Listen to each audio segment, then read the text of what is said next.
मैं जब भी दिल्ली के बारे में किसी से बात करता हूँ तो मैं एक बात उसको ज़रूर कहता हूँ कि जैसे ही तुम अगर दिल्ली में आते हो तो दिल्ली का ये जो क्राउड है ना, ये एक्सपीरियंस करना बहुत ज़रूरी है। इसी से दिल्ली की फ़ील आती है। और कॉलेज डेज़ के बाद मैंने ऐसे मार्केट को एक्सप्लोर नहीं किया है। मैं पहुंच गया हूं चांदनी चौक में, और चांदनी चौक में मैं इसलिए आया हूं क्योंकि मेरे कैमरा के सेंसर के अंदर कुछ प्रॉब्लम आ गई है, उसके अंदर डस्ट घुस गई है। तो वो डस्ट को क्लीन करवाने के लिए मुझे पता था कि मॉर्निंग में तो मुझे और कोई काम करके देगा नहीं, सिर्फ चांदनी चौक की कैमरा मार्केट के अलावा जो मेरे पीछे है। अब यहाँ से मैं फटाफट से अपना कैमरा सही करवाऊँगा और फिर मुझे एयरपोर्ट के लिए भी निकलना है क्योंकि फ़्लाइट है शाम की 7:30 बजे की। बट उससे पहले स्पाइस जेट ने मुझे इनवाइट किया है, तो उनके साथ मुझे चेक इन प्रोसेस है, थोड़ा सा ब्रीफिंग है, उन लोगों के स्टाफ से मिलना है, तो वो सारा प्रोसेस भी है। तो हो सकता है उसमें ज़्यादा टाइम लग जाए। अब वक्त हो गया फाइनली एयरपोर्ट जाने का, और टर्मिनल 3 से है जो मेरी फ़्लाइट है स्पाइस जेट की तरफ से। अब देखते हैं कि अंडमान कैसा होने वाला है। मेरी सीधी डायरेक्ट फ़्लाइट तो नहीं है अंडमान के लिए, पहले यहाँ से जाना है कोलकाता, और कोलकाता में है मेरा लॉन्ग ले ओवर। ऑलमोस्ट 7-8 घंटे का ले ओवर है और मैं बहुत ज़्यादा एक्साइटेड हूँ।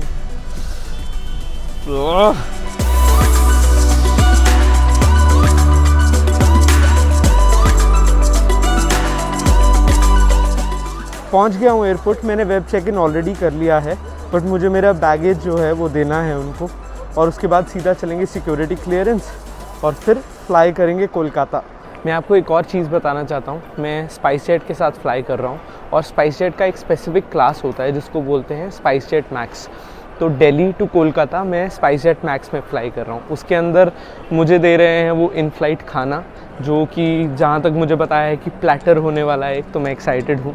और साथ में प्रायोरिटी चेक इन मिलता है, बैगेज भी एक्स्ट्रा मिलता है, और सारी अच्छी चीज़ें जो फ़्लाइट के साथ आती हैं, जैसे एक्स्ट्रा लेग रूम और ये सब कुछ।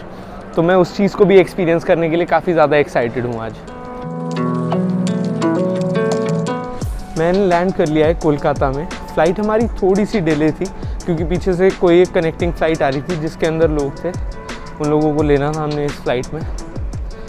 तो नेताजी सुभाष चंद्र बोस एयरपोर्ट पे हम लोग पहुंच गए हैं।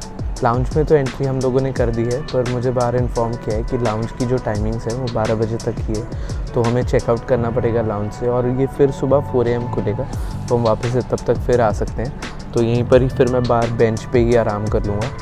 बट लाउंज का नाम जो है वो है प्रीमियम ट्रैवलर्स लाउंज, और इसमें एंट्री बहुत मुश्किल नहीं होती है। अगर आप लोगों के पास अच्छे कार्ड्स हैं बैंक से, तो आप लोगों को लाउंज एक्सेस मिलते हैं, तो उस चीज़ को यूज़ करके आप यहाँ आ सकते हो। और बहुत नॉमिनल से चार्जेस होते हैं, समटाइम्स रुपए के लिए तो 2 रुपीज़ होते हैं रुपए कार्ड के लिए, और जो मास्टर कार्ड है, वीज़ा है, उनके अराउंड 25, कईयों के 10 रुपीज़ होते हैं। तो ये आप अपने बैंक से कंफर्म कर लो और अच्छे अच्छे क्रेडिट कार्ड्स कलेक्ट करना स्टार्ट करो, तो उससे लाउंज एक्सेस मिलते हैं। तो यहाँ पर ना लाउंज का एक बेनिफिट ये है कि आप लोगों को कॉम्प्लीमेंट्री मील्स मिलती हैं और ड्रिंक्स मिलती हैं कॉम्प्लीमेंट्री। तो मैंने अभी मेरे लिए क्लियर सूप ऑर्डर किया है, और साथ में बुफे सिस्टम है। तो मैं अभी तो कोविड की वजह से सेल्फ सर्विस नहीं है, सिर्फ वही सर्व करके दे रहे हैं। तो मुझे उन्होंने क्लियर सूप दिया है, और साथ में है राइस, दाल एंड पनीर की सब्ज़ी। तो मैं मेरी मील एंजॉय कर लेता हूँ, थोड़ी देर आराम करता हूँ, और फिर हम लोग जब दोबारा से फ़्लाइट का टाइम हो जाएगा तो मिलेंगे। एक बहुत इंपॉर्टेंट बात है जो मैंने अभी तक आप लोगों को नहीं बताई है। अगर आप लोगों को अंडमान फ्लाई करना है तो आप लोगों के पास कोविड नेगेटिव रिपोर्ट होनी चाहिए। दिल्ली से भी, अगर आप कहीं से भी अंडमान के लिए फ़्लाइट लेते हैं, चाहे वो कनेक्टिंग हो या नहीं हो, वो आपको फर्स्ट पॉइंट पे ही पूछ लेंगे आपसे कि आपके पास कोविड नेगेटिव रिपोर्ट है या नहीं है, और वो होनी चाहिए 48 आवर्स पहले की वैलिड। अगर उससे पुरानी है तो आपको वो बोर्ड नहीं करने देंगे। और वैलिड एज इन जैसे हमारे जो सैम्पल कलेक्शन है वो हुआ होना चाहिए 48 आवर्स पहले, जब हम अपनी फ़्लाइट बोर्ड कर रहे हैं। तो मेरे पास है। और बहुत एक इम्पॉर्टेंट बात कि RT-PCR टेस्ट की रिपोर्ट ही वैलिड है, और दूसरी वाली जो रैपिड टेस्ट है वो नहीं काउंट होती है। और जो लैब है वो ICMR एक्रेडिटेड होनी चाहिए। अगर आप किसी नॉन ICMR एक्रेडिटेड लैब से कोविड नेगेटिव रिपोर्ट ले आते हैं तो भी वो एक्सेप्ट नहीं कर रहे हैं यहाँ पर।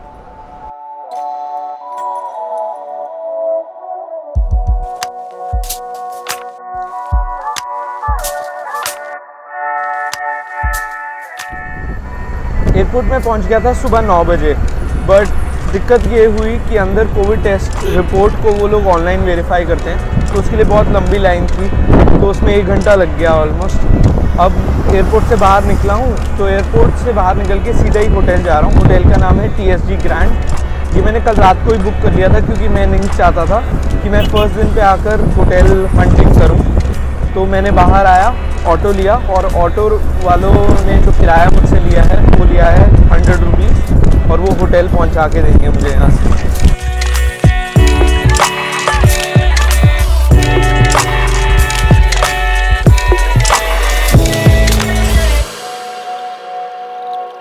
रूम तो मेरा काफ़ी मस्त है, और अब मेरा जो मन कर रहा है वो कर रहा है थोड़ा सा आराम करने का, क्योंकि रात को भी अच्छी नींद नहीं मुझे पड़ी है। फिर शार लूँगा और फिर कहीं एक्सप्लोर करने के लिए निकलेंगे।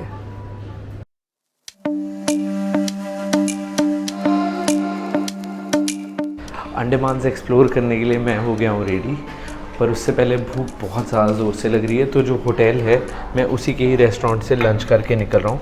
फिर हम लोग सनसेट देखने के लिए जाएंगे। आज का प्लान मैंने बहुत चिल्ड आउट रखा है, ज़्यादा हम लोग कुछ नहीं करने वाले। सिर्फ यहाँ से 25 किलोमीटर्स दूर है, 25 किलोमीटर्स तो सिर्फ नहीं है, तो दूर है चिड़िया टापू, वहाँ जाएंगे, वहाँ से सनसेट देखेंगे।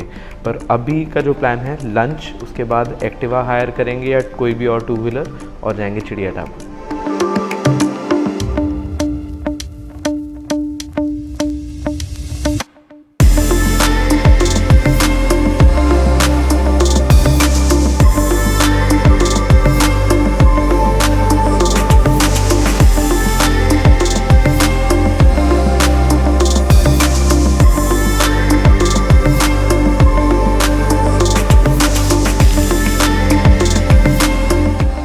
चिड़िया टापू का रास्ता ना बहुत ज़्यादा प्यारा है, और चिड़िया टापू के रास्ते में जाते जाते अभी जो मेरे पीछे बीच है इसका नाम है बंकर बीच। ये आया है, ये बहुत ज़्यादा सिक्लूडेड है, यहाँ पर मुझे कोई भी नहीं दिख रहा है। और इस जगह का नाम मुझे इसलिए पता है क्योंकि मैंने यहाँ आने से पहले गूगल मैप्स ऑफलाइन डाउनलोड कर लिया था।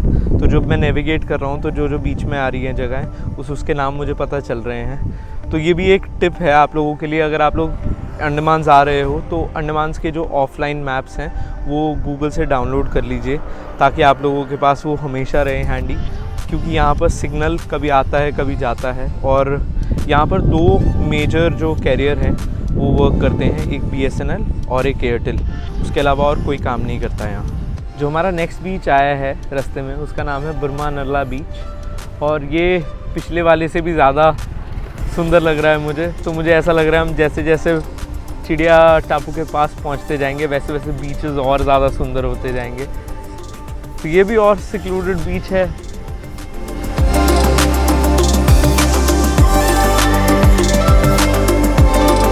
तो आप और मैं पहुंच गए हैं चिड़िया टापू में, और मेरे पीछे है चिड़िया टापू का बीच है ना ये।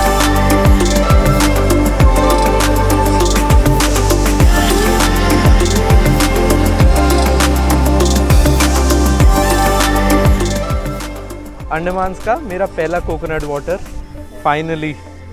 मैं ना इसको इतना ज़्यादा मिस कर रहा था ना हिमाचल में, बट फिर भी वहाँ जो मिलते हैं कोकोनट वो इतने ज़्यादा बड़े और इतने स्वाद नहीं होते। अभी सनसेट होने में तो टाइम है, तो यहाँ पर एक और फेमस बीच है जिसका नाम है मुंडा पहाड़ बीच। तो वो यहाँ से अराउंड 300 या 400 मीटर्स दूर होगा। तो पहले उधर चल देते हैं, थोड़ी देर उधर एंजॉय कर लेते हैं, देख लेते हैं कि क्या है वहाँ, और फिर आएंगे वापस यहाँ पर सनसेट देखने के लिए।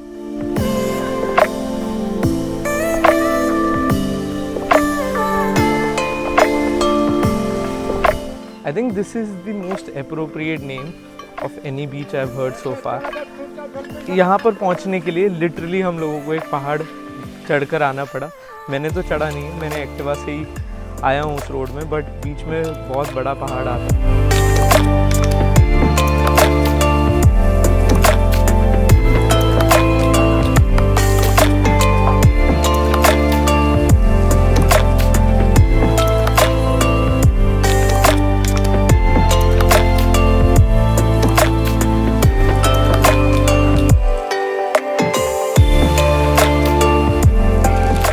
वापस से आ गया हूँ चिड़िया टापू के सनसेट पॉइंट पे, और अब मैं अपना कैमरा सेटअप कर दूंगा ताकि मैं आप लोगों को टाइम लैप्स दिखा पाऊँ सनसेट का।